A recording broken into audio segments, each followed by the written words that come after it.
Assalamualaikum warahmatullahi wabarakatuh. Bagaimana kabarnya semua? Semoga hari ini kalian pada sehat ya. Amin. Oke, sebelum memulai pembelajaran, marilah kita berdoa terlebih dahulu. Berdoa dimulai. Selesai. Oke, hari ini kita akan bahas materi selanjutnya.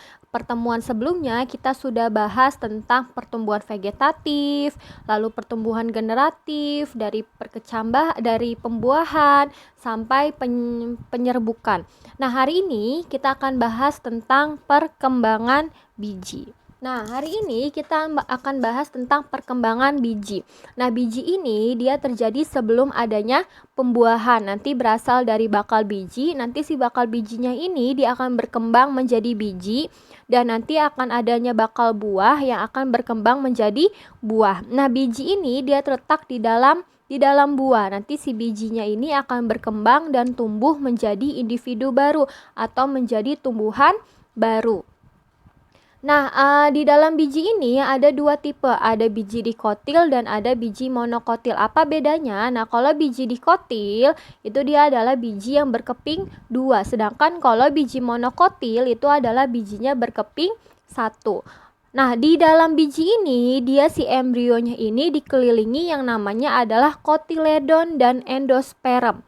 Ya, dikelilingi oleh namanya kotiledon dan endosperm. Nah, itu merupakan sebagai tempat persediaan makanan bagi biji.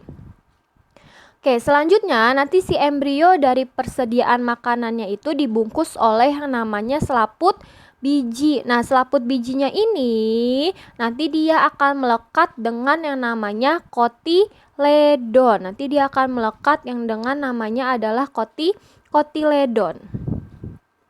Jadi si selaput bijinya ini akan melekat dengan si kotiledon ya. Nah, di dalam biji dikotil, kita bahas dulu dikotil, ada yang namanya hipokotil. Nah, hipokotil itu adalah sumbu embrionik. Jadi dia adalah sumbu embrionik ya. Hipokotil adalah sumbu embrionik. Nah, di bawahnya hipokotil ada yang namanya radikula. Nah, radikula itu adalah bakal akar. Ya, radikula adalah bakal akar. Nah, nanti di dekat di atasnya hipokotil itu namanya adalah epikotil. Sama. Nah, kalau si epikotil itu adalah sumbu embrionik tapi ada di bagian atas. Ada di bagian atas kotiledon. Itu adalah epikotil. Kemudian pada ujung di bagian dikotil atau ada daun seperti itu digambar itu adalah namanya plumula. Nah, plumula itu dia akan menjadi namanya bakal daun ya, menjadi bakal daun. Nah, itu adalah bagian-bagian dari biji dikotil. Selanjutnya adalah biji monokotil. Nah, biji monokotil ini tidak berbeda jauh sama biji dikotil. Tapi bedanya kalau di bagian biji monokotil itu dia kotiledonnya namanya adalah skutelum ya. Jadi dia namanya adalah skutelum. Nah, si skutelum ini dia berfungsi untuk menyerap zat-zat makanan dari endosperm selama perkecambahan. Ya, jadi bedanya kalau di bagian monokotil itu adalah skutelum, kotiledonnya. Nah, nanti di bagian si embrionya ini ada yang namanya koleoriza dan ada yang namanya koleoptil. Nah, kalau koleoriza itu adalah yang melindungi bagian akar, sedangkan kalau bagian koleoptil itu adalah yang melindungi tunas embrionik. Selanjutnya adalah kita bahas tentang perkecambahan biji. Nah, perkecambahan biji ini ada namanya epigel dan hipogel. Sebelum kita bahas, biji itu dia berkecambah itu awalnya dengan yang namanya disiram oleh air ya kan. Nah, setelah disiram oleh air itu nama istilahnya adalah proses imbibisi. Nah, proses imbibisi ini adalah proses penyerapan air oleh biji sehingga bijinya itu dapat mengembang. Jadi bijinya itu dapat mengembang lalu nanti akan pecah. Nanti akan pecah memecahkan kulit bijinya dan nanti dia akan tumbuh menjadi individu baru. Nah, itu adalah namanya proses imbibisi. Pecahnya kulit biji yang akan menghasilkan individu baru. Nah, nanti si zat-zat makanannya itu awalnya kan dia belum punya akar ya. Nah, nanti kalau belum punya akar, nanti akan disimpan di dalam endosperm atau kotiledon. Jadi nanti cadangan makanan itu akan disimpan di dalam endosperm atau kotiledon. Oke, selanjutnya kita bahas yang namanya epigel dan hipogeal. Nah, kalau tadi kita sudah bahas bahwa ada yang namanya radikula atau bakal akar, ya kan?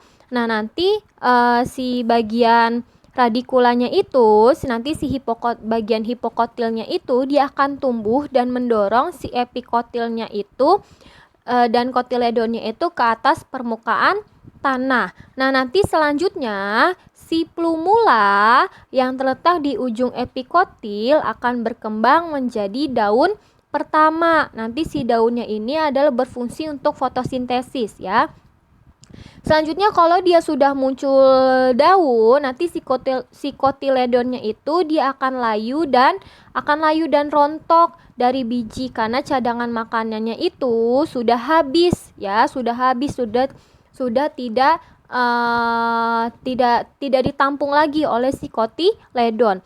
Sehingga nanti perkecambahan bijinya itu yang disebabkan oleh pertumbuhan hipokotil yang mendorong kotiledon dan epikotil ke atas permukaan tanah disebut namanya epigel. Jadi epigel itu adalah pertumbuhan hipokotil yang mendorong kotiledon dan epikotil ke atas permukaan tanah. Jadi nanti hipokotil dan epikotilnya dia akan tumbuh ke atas tanah gitu ya. Itu adalah epigel.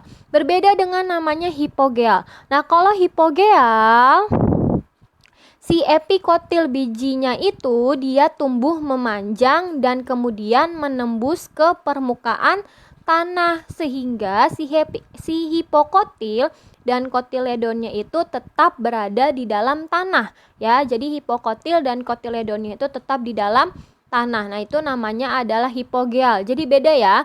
Kalau epigel itu hipokotil sama si epikotil sama kotiledonnya itu dia akan tumbuh ke atas. Sedangkan kalau hipogel, si hipokotil dan kotiledonnya tetap di dalam tanah. Nah, itu bedanya antara hipogel dan epigel.